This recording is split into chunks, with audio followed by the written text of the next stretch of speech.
Historia de un alma, de Santa Teresita del Niño Jesús. Audios de Unidos en el Amor a Jesús. Capítulo 4. La imitación y Akmin-Jong. Desde hacía mucho tiempo yo me venía alimentando con la flor de harina, contenida en la imitación. Este era el único libro que me ayudaba, pues no había descubierto todavía los tesoros escondidos en el Evangelio. Me sabía de memoria casi todos los capítulos de mi querida imitación, y ese librito no me abandonaba nunca. En verano lo llevaba en el bolsillo, y en invierno en el manguito. Era ya una costumbre. En casa de mi tía se divertían mucho a costa de eso, y abriéndolo al azar me hacían recitar el capítulo que tenían ante los ojos. A mis 14 años, con mis deseos de saber, Dios pensó que era necesario añadir a la flor de harina miel y aceite en abundancia. Esa miel y ese aceite me los hizo encontrar en las charlas del señor abate Akmin-Jong sobre el fin del mundo presente y los misterios de la vida futura. Este libro se lo habían prestado a papá mis queridas carmelitas. Por eso, contra mi costumbre, pues yo no leía los libros de papá, le pedí permiso para leerlo. Esa lectura fue también una de las mayores gracias de mi vida. La hice asomada a la ventana de mi cuarto de estudio y la impresión que me produjo es demasiado íntima y demasiado dulce para poder contarla. Todas las grandes verdades de la religión y los misterios de la eternidad sumergían mi alma en una felicidad que no era de esta tierra. Vislumbraba ya lo que Dios tenía reservado para los que le aman, pero no con los ojos del cuerpo, sino con los del corazón, y viendo que las recompensas eternas no guardaban la menor proporción con los insignificantes sacrificios de la vida, quería amar apasionadamente a Jesús y darle mis muestras de amor mientras pudiese. Copié varios pasajes sobre el amor perfecto y sobre la acogida que Dios dispensará a sus elegidos cuando Él mismo sea su grande y eterna recompensa, y repetía sin cesar las palabras de amor que habían abrazado mi corazón. Celina se había convertido en la confidente íntima de mis pensamientos. Desde la noche de Navidad ya podíamos comprendernos, la diferencia ya no existía, pues yo había crecido en estatura y sobre todo en gracia. Anteriormente a esta época yo me quejaba con frecuencia de no conocer los secretos de Celina. Ella me contestaba que yo era demasiado pequeña y que tendría que crecer la altura de un taburete para que pudiese tener confianza en mí.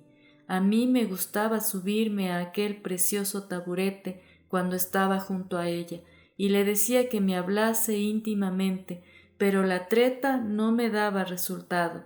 La distancia nos seguía separando.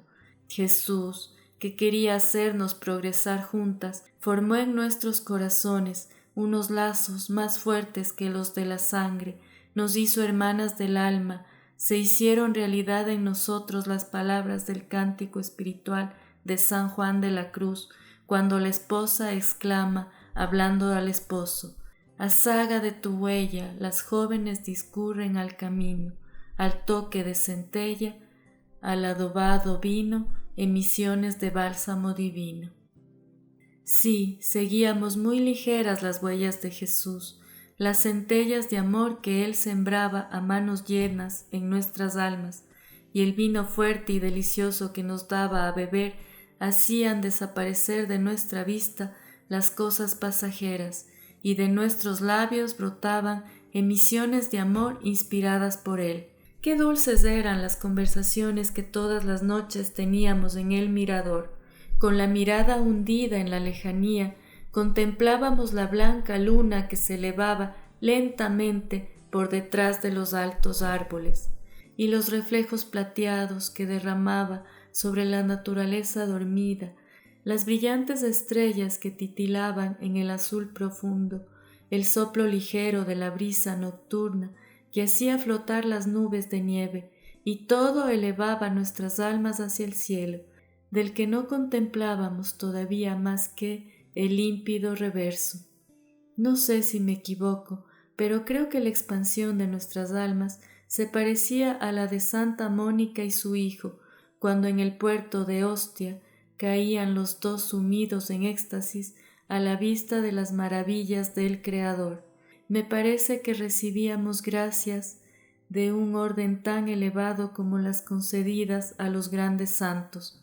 Como dice la imitación, a veces Dios se comunica en medio de un fuerte resplandor, a veces tenuemente velado bajo sombras y figuras.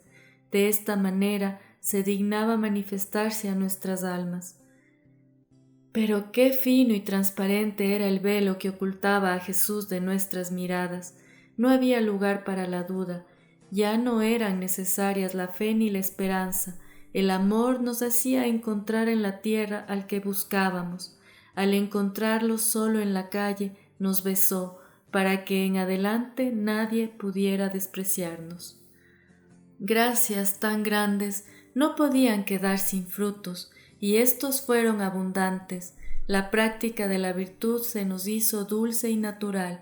Al principio mi rostro delataba muchas veces el combate, pero poco a poco esa impresión fue desapareciendo y la renuncia se me hizo fácil, incluso desde el primer momento.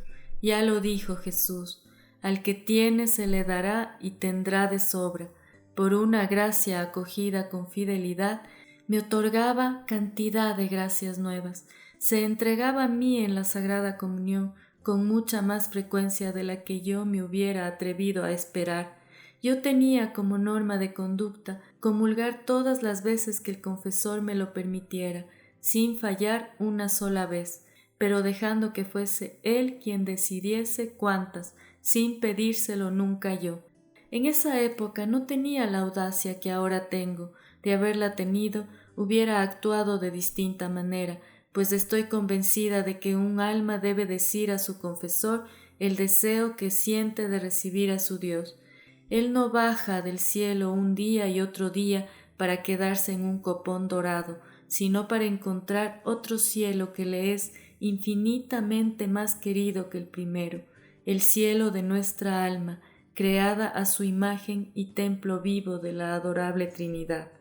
Jesús, que veía mis deseos y la rectitud de mi corazón, permitió que mi confesor me dijese que durante el mes de mayo comulgase 4 veces por semana, y cuando pasó ese hermoso mes, todavía añadió una quinta más cada vez que cayese alguna fiesta.